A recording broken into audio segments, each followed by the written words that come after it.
Si la mer se déchaîne, si le vent souffle fort, si la barque t'entraîne, n'aie pas peur de la mort. Si un jour sur ta route tu rencontres le mal, crois en Jésus, il t'aime, il te donne sa paix.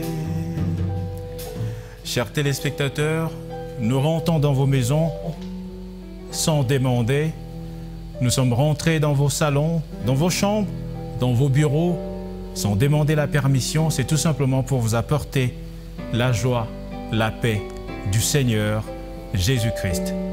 Aujourd'hui, c'est Gospel Power comme d'habitude, mais tout à fait spécial puisque nous apportons dans vos maisons de l'adoration et la prédication au travers de l'exhortation que vous a prévue le pasteur Constant Machima et le pasteur Floricia Machima, accompagné évidemment par le frère Wesley dans l'adoration. Je n'aurai pas plus de temps à passer ici, mais plutôt que vous laisser dans l'atmosphère de l'adoration et de la prédication.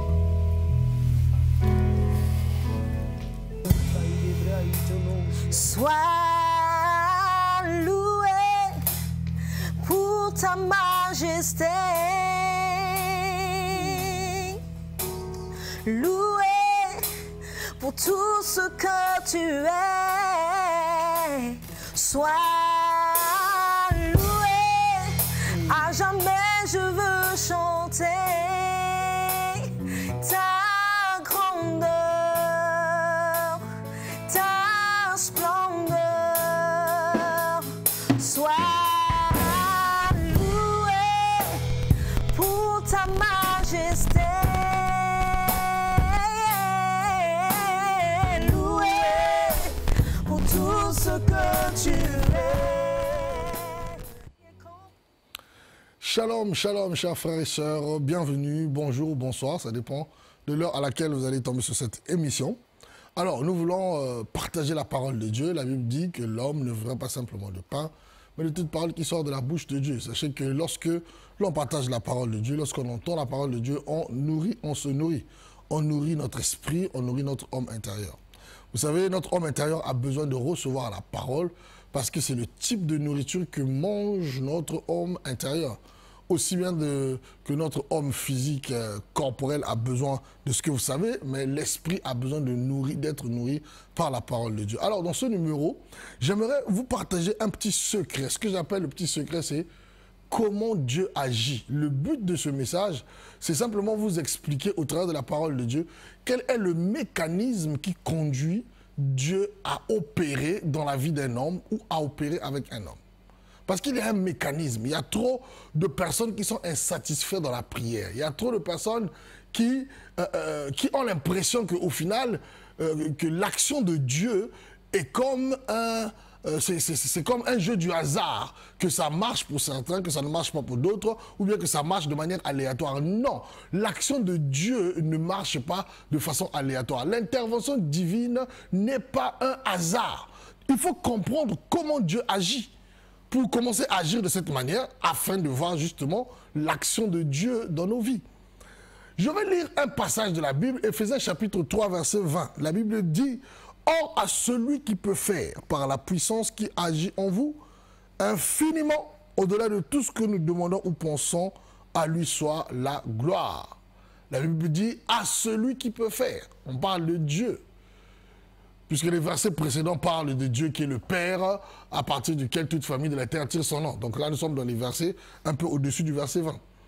Et là, dans le verset justement 20, on nous dit « Oh, à celui qui peut faire par la puissance qui agit en nous, infiniment, au-delà de tout ce que nous demandons ou nous pensons. » le but de cette exhortation, c'est comment Dieu agit, par quel mécanisme Dieu travaille. En d'autres termes, comment emmener Dieu à agir. Comment voir, je vais donner les synonymes de ce thème, du titre de ce thème, comment voir la main de Dieu régulièrement. Comment vivre le divin dans ce que nous faisons de manière pratique, palpable et régulièrement. Oui, parce qu'il y a des chrétiens frustrés. Il y a des chrétiens qui ont l'impression que ces choses-là, ça marche de temps en temps. Non, ça ne marche pas de temps en temps. Ce verset nous donne une partie de la réponse. La Bible dit que Dieu peut faire, premièrement. Or, à celui qui peut faire. Donc, premier point, Dieu peut faire. On ne dit pas que Dieu fait obligatoirement, mais Dieu peut faire. Ça veut dire qu'il est capable de faire. Mais pour que Dieu fasse, il y a des conditions justement. Il y a des choses à comprendre, il y a des manières de faire. Je dis souvent, en fait, c'est une erreur de penser que nous n'avons rien à faire et que Dieu va tout faire. C'est pas vrai. Les principes de Dieu ne fonctionnent pas comme ça. Dieu n'est pas dans une forme de nous sommes assis et que lui il fait, nous on regarde, on est des spectateurs. Non, nous participons au miracle de Dieu. Nous participons à ce que Dieu fait. L'homme participe. Un exemple, la multiplication des pains et des poissons. Les disciples vont voir Jésus pour dire, mais ces hommes qui ont entendu la parole pendant longtemps, ils ont faim maintenant. Jésus dit quoi? Donnez-leur vous-même à manger. Donnez-leur vous-même à manger. Jésus-Christ met les disciples devant leurs responsabilités. Il leur fait comprendre que vous êtes responsables de leur donner à manger. Et lorsque le miracle est prêt de se produire, Jésus-Christ leur dit quoi? Qu'est-ce que vous avez? Parce que Jésus ne peut rien faire si vous ne lui apportez rien. La multiplication des poissons et des pains a eu lieu parce que on a apporté, vous voyez, ce n'est pas la quantité ou même d'ailleurs, pas spécialement la qualité de ce que vous apportez, mais c'est le fait d'apporter quelque chose. Jésus leur pose la question, mais vous-même, vous avez quoi? Qu'est-ce que vous avez prévu? Parce qu'avec rien, on ne peut rien avoir. Oh, c'est pour cela que vous devez faire attention avec les types de prières. Oh, je viens à toi, pauvre de moi, je n'ai rien à t'offrir, je n'ai rien à te donner. Ne pensez pas que quand vous faites ça, vous priez de manière spirituelle. Vous priez avec une ignorance plus qui va vous faire du mal. Il y a des gens qui font ce genre de prière. Je n'ai rien à te donner, je n'ai rien à t'apporter. Mais si tu n'as rien à lui donner, si tu n'as rien à lui apporter, ne lui demande rien. Quand tu fais que tu n'as rien à lui donner, à lui apporter, à la fin, tu veux quand même qu'il agisse dans ta vie. C'est pas possible. Parce que Dieu n'agit pas dans la vie de quelqu'un en ne lui apportant rien, en ne lui donnant rien. Et les gens croient qu'en priant comme ça, c'est des prières spirituelles. Ça, c'est la religion. C'est une mentalité religieuse qu'il faut détruire et que je détruis maintenant au nom de Jésus. Quand vous lisez la parole de Dieu, vous constatez qu'il n'y a pas de miracle sans rien. Lorsque l'eau a été changée en vin, il y a eu de l'eau au départ. Marie a compris, il dit, faites tout ce qu'il vous dira. Mettez déjà de l'eau dans les outres pour qu'il puisse transformer. Quel est ce miracle que vous voulez avoir dans votre vie et vous n'apportez rien? Ça n'existe pas. Quand on dit ça, les gens pensent que c'est de l'escroquerie. Mais c'est biblique. Jésus aurait pu multiplier les pains et les poissons comme ça. Il transforme les pains et les poissons. Les gens, ils ont mené des baguettes, ils ont, je ne sais pas moi. Mais non. Mais il leur a demandé, apportez ce que vous avez. Donc vous devez comprendre que Dieu peut faire, mais il ne fait pas n'importe comment. Dieu pour faire, il a besoin qu'il y ait quelque chose qui vienne de l'homme. C'est pour cela qu'ici on parle de « Or à celui qui peut faire par la puissance qui agit en nous ». On dit qu'il y a quelque chose qui agit en nous. Ça veut dire qu'il y a déjà quelque chose qui est à l'intérieur de nous que Dieu utilise pour faire ce qu'il a envie de faire. Ça veut dire que si cette chose, elle n'est pas à l'intérieur de nous, si nous n'avons pas travaillé à mettre cette chose à l'intérieur de nous, nous courons le risque de ne pas voir Dieu. Est-ce que vous savez que vous pouvez rendre Dieu inactif? Le Dieu du ciel, le Dieu qui a tout fait, le Dieu aussi grand que vous croyez, comme vous dites là, c'est pas faux. Mais vous êtes capable de le rendre inefficace. Vous êtes capable de le rendre inactif. À quel moment un homme rend Dieu inactif? C'est lorsque cet homme-là n'a rien apporté. My God! Quand vous n'apportez rien, vous n'avez rien. Regardez, 0 multiplié par n'importe quel nombre en mathématiques, c'est égal à 0. Vous ne pouvez pas demander la multiplication par 0. Multiplier quelque chose par 0, vous conduirez à avoir 0. Ça veut dire que si vous voulez que Dieu multiplie les pains et les poissons dans votre vie, mais vous devez lui apporter des choses. Et ce verset le confirme.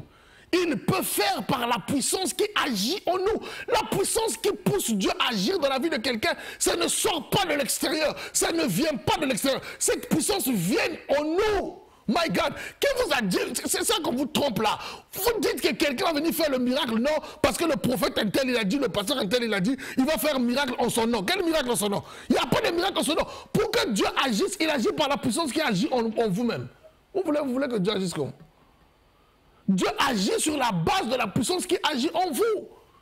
Ça veut dire qu'en vous, il faut dégager cette puissance, parce que Dieu en a besoin. La matière première que Dieu utilise, c'est la puissance qui vient de vous, pas de quelqu'un d'autre, pas du pasteur, pas de l'ex. Le pasteur, il dégage sa puissance pour ses propres besoins. Vous devez dégager aussi la puissance pour vos propres besoins. Vous ne pouvez pas tout le temps être là non, pour non. Non. C'est pour cela que toutes les histoires là, où prophète un tel, il va prier, ma vie va changer, ça a des limites. Ça marche pendant un instant, quand le prophète part, ta vie revient pareil. Parce que tu n'as pas appris, en fait, à dégager toi-même la puissance. Tu n'as pas appris à alimenter toi-même la puissance. Cette puissance, c'est celle-là qui nous conduit, qui conduit Dieu à agir. Donc on dit ici, il peut faire part, c'est-à-dire par l'autruchement, il utilise le moyen, il se sert il se sert de la puissance qui agit en nous. Ah, la suite quoi? Pour faire infiniment. Ça veut dire que quand il utilise cette puissance-là, Dieu maintenant est capable de faire infiniment au-delà de ce que nous demandons et nous pensons. Ça veut dire que Dieu peut même vous surprendre. Ce que vous demandez peut être tellement petit par rapport à ce que Dieu est capable de faire. My God. Ce que vous pensez peut tellement être insignifiant par rapport à ce que Dieu est capable de faire. C'est la raison pour laquelle la Bible dit qu'il fait infiniment au-delà de ce que nous pensons ou demandons. Mais tout ça grâce à quoi? Par la puissance qui agit en nous. Nous sommes en train de parler de comment Dieu agit. Dieu agit par la puissance. Je vais parler de quelques éléments. Je vais donner quelques détails sur cette puissance-là. Je vais parler par exemple de la foi. La foi, c'est une puissance, les amis. Ce n'est pas pour rien que la foi est indispensable pour voir la main de Dieu. La foi, elle est indispensable. Sans foi, rien ne peut se faire. La Bible dit que tu ne peux rien recevoir. La Bible dit, celui qui s'approche de Dieu, il doit croire que Dieu existe et qu'il est le rémunérateur de ceux qui le cherchent. Ça veut dire quoi? La foi rémunère. La foi a la puissance et a la capacité de pouvoir vous rémunérer. C'est-à-dire la foi, elle rencontre vos besoins. My God. La foi, c'est une puissance. Une puissance, c'est quoi? Une puissance, c'est le caractère de quelque chose qui produit des effets. La foi, elle produit des effets. La foi, elle produit des effets. C'est pour cela que lorsque vous n'avez pas la foi en face d'une situation, vous n'avez pas la foi par rapport à une prière, par rapport à un besoin, mais vous risquerez de ne pas voir Dieu agir justement. Parce que la puissance qui permet à Dieu de faire au-delà de ce que nous demandons ou nous pensons, ici dans le cas de la puissance que j'ai pris la foi, n'existe pas. C'est pour cela que le vrai danger, ce n'est pas de ne pas prier. Le vrai danger, c'est manquer de foi. Le vrai danger spirituel, c'est manquer de foi. L'incrédulité va vous fermer la porte. Mais Dieu peut vouloir, mais il ne peut pas. Vous voyez, il y a des choses que Dieu peut vouloir faire, qu'il est capable de faire dans sa personne, mais qu'il ne peut pas faire. Pourquoi? Il ne peut pas le faire parce que les conditions ne sont pas réunies. N'oubliez pas que notre Dieu est un Dieu de principe, my God. Notre Dieu est un Dieu qui fonctionne dans... Il a une façon de fonctionner. Et ce n'est pas l'homme qui va changer cela. Dieu agit par la puissance qui agit en nous. La foi est une puissance. C'est pour cela que la Bible dit, si tu as une petite foi, même comme un grain de sénévé, tu es capable de déplacer une montagne. La chose qui est capable de déplacer une montagne, ça veut dire que, attends, c'est ce qu'on dit ici, caractère de ce qui produit un effet. Même la foi comme un petit grain de sénévé, elle produit l'effet de quoi? De déplacer des grandes montagnes. Ça veut dire que la foi est une puissance, mon ami. La foi est une puissance. Manquer de foi, c'est manquer de puissance. Manquer de foi, c'est comme un militaire qui va en guerre sans armes. On va le tuer, il va être détruit et il ne peut remporter aucune victoire. C'est pour cela que la foi est une puissance. Il faut que dans ta vie, dans ton cœur, tu sois rempli de foi. Que tu sois un homme ou une femme de foi. Lorsque tu es en face d'un challenge, la première des choses qui monte dans ton cœur, c'est la foi que cela est possible. Alléluia. Or, la foi, c'est une ferme assurance des choses que l'on espère. Oui, tu as le droit d'espérer des choses dans ta vie. Tu as le droit de rêver. Oui, ce n'est pas simplement un rêve. Quand tu es en Christ, ces rêves sont susceptibles de devenir la réalité si tu as la foi, my God. Que nul ne t'empêche de rêver grand, que nul ne t'empêche de pouvoir te projeter dans un avenir meilleur avec Christ. Parce que ce que tu crois, cela est possible. Alléluia. Nous avons maintenant la capacité, par la foi, par cette puissance qu'on appelle la foi, de pouvoir voir des choses que l'on ne voit pas se concrétiser. My God, je dis qu'il est possible que des choses que tu n'as pas encore touchées maintenant, que deviennent des choses que tu vas toucher. Je déclare maintenant qu'il est possible pour cette femme qui n'a pas encore embrassé un enfant pendant des années dans son mariage et que maintenant la pression est en train de monter. Je te dis que maintenant il est possible pour toi d'embrasser un enfant au nom de Jésus. Non pas parce que tu vas aller toucher des fétiches, mais parce que la foi que je te communique par ce message va susciter la main de Dieu qui va aller agir pour opérer le miracle et le changement. Sans foi, il n'y a pas de miracle. Sans foi, il n'y a pas de transformation. Sans foi, il n'y a pas d'action de Dieu. C'est pour cela que je parle de comment Dieu agit. Mais Dieu agit en utilisant la puissance qui agit en nous. La puissance qui agit en nous, c'est la foi. Oui, je vais vous dire une chose. La chose la plus importante, c'est la foi. C'est pour cela que j'ai écrit un livre qu'on appelle « La foi, le seul vrai combat ». Mon ami, le vrai combat, ce n'est pas... Même, je vais vous dire une chose, même la prière. La prière, c'est un exercice qui t'aide à garder ta foi. C'est tout. Même la prière, elle t'aide simplement à garder ta foi active. Donc, en fait, la chose la plus importante, c'est la foi. Les gens se battent dans la vie de prière. Non, mon ami, le diable peut te laisser prier du matin au soir. Mais si tu n'as pas la foi, il te laisse continuer dans tes histoires, dans tes incantations, parce qu'il sait que ça n'aura aucun effet. Ça n'aura aucun effet. Tu peux prier sans avoir la foi, tu ne fais rien. Tu fais des incantations, tu parles, tu fais des histoires, tu récites des histoires. Oh, je prie, vous priez quoi? Attendez, même pour que la prière soit une prière, mais la prière même, c'est même la démonstration de la foi. Parce que quand tu pries véritablement, tu crois en un Dieu invisible que tu ne vois pas, mais tu crois qu'il t'écoute. Ça, c'est pas quoi? C'est pas la foi. Même la prière elle-même, elle est assise sur le principe de la foi. De prier quelqu'un qu'on ne connaît pas. Enfin, quelqu'un qu'on ne voit pas. De prier une personne, de croire en ses promesses et de marcher avec ses promesses. Ça, c'est la foi. La foi, c'est l'élément la plus importante. Et c'est une puissance. Plus votre foi grandit. Voyez-vous, la Bible parle d'une foi qui est capable d'être aussi gros qu'un grain de sénévé. Ça veut dire que la foi, elle est quantifiable. My God. Elle peut grandir. Vous pouvez avoir une grande foi comme vous pouvez avoir une petite foi. Plus votre foi grandit, mais plus vous êtes en train d'augmenter la puissance en vous que Dieu utilise pour opérer le miracle. Alléluia. La puissance en vous que Dieu utilise pour opérer le miracle. Le Saint-Esprit aime être là où les hommes et les femmes ont la foi. Parce que c'est un esprit de foi. My God. Dieu agit comment? Dieu utilise la puissance qui agit en nous. Dieu travaille comment? Il utilise la puissance qui agit. Donc aujourd'hui, ne te fâche pas contre ton pasteur. Oh, c'est le pasteur qui est mauvais, qui ne prêche pas bien. Non.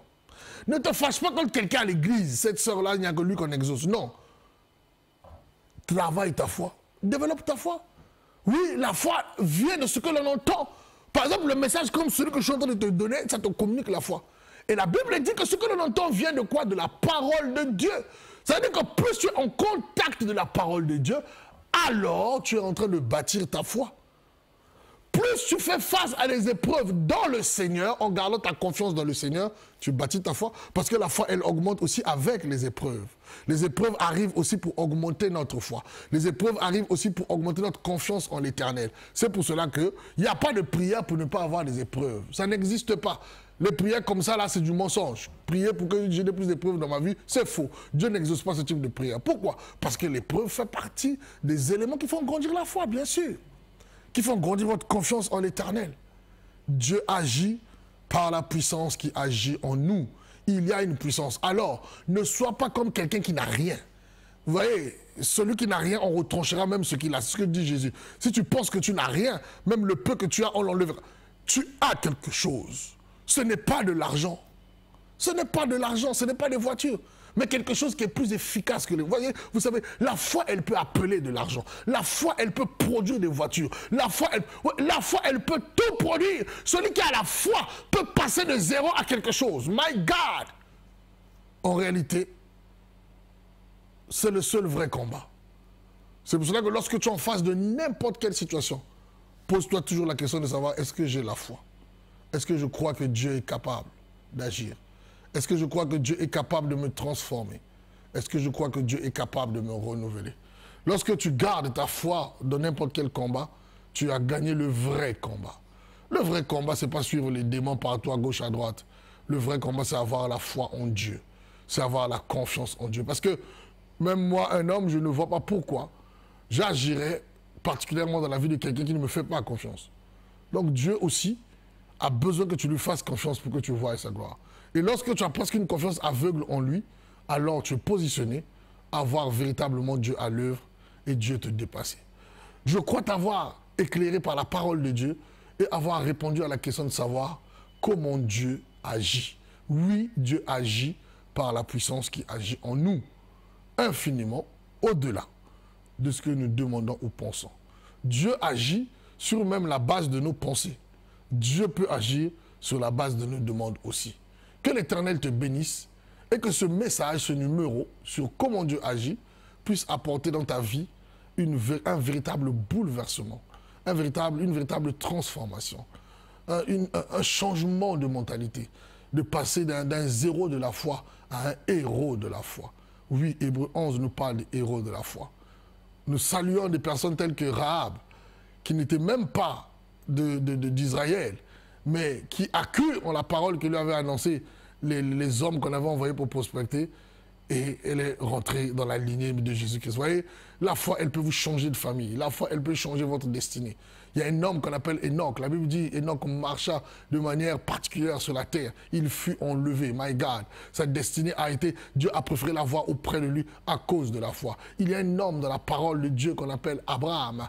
Abraham, on l'appelle le père de la foi parce qu'il a fait des choses que la tête, le cerveau intellectuel de l'homme ne peut pas comprendre. Il se lève pour aller à un endroit qu'il ne connaît pas en entendant la voix de quelqu'un qu'il n'a jamais rencontré qui lui parle. Mais il a eu confiance. Vous voyez, la faiblesse de Dieu, c'est la foi. Je vous donne un secret. Lorsque vous croyez en Dieu, lorsque vous avez confiance en Dieu, alors vous connaissez la faiblesse de Dieu. C'est pourquoi la Bible dit que tu ne peux être agréable à Dieu sans la foi. La manière de rendre, de voir Dieu, d'être agréable à Dieu, c'est lorsque, quelle que soit la situation dans laquelle tu es, tu as la foi. Je te prie, mon frère et ma soeur, je ne connais pas tes épreuves, je ne sais pas ce que tu traverses, mais je te prie de garder la foi, quelle que soit la profondeur de ta douleur, quelle que soit la profondeur de ton désespoir, quel que soit le souci qui est le tien, quelle que soit la trajectoire que ta destinée est en train de prendre. Je te dis une chose, garde la foi, parce que tu vas te protéger, tu vas être protégé et tu seras agréable à Dieu. Que Dieu te bénisse, qu'il te garde et à très très bientôt. Shalom, shalom. Gospel Power sur DRTV International. Kolukayo ngana ko tikateo kotambola nayo osamote manangai. Les cieux proclament oh, la gloire du ressuscité.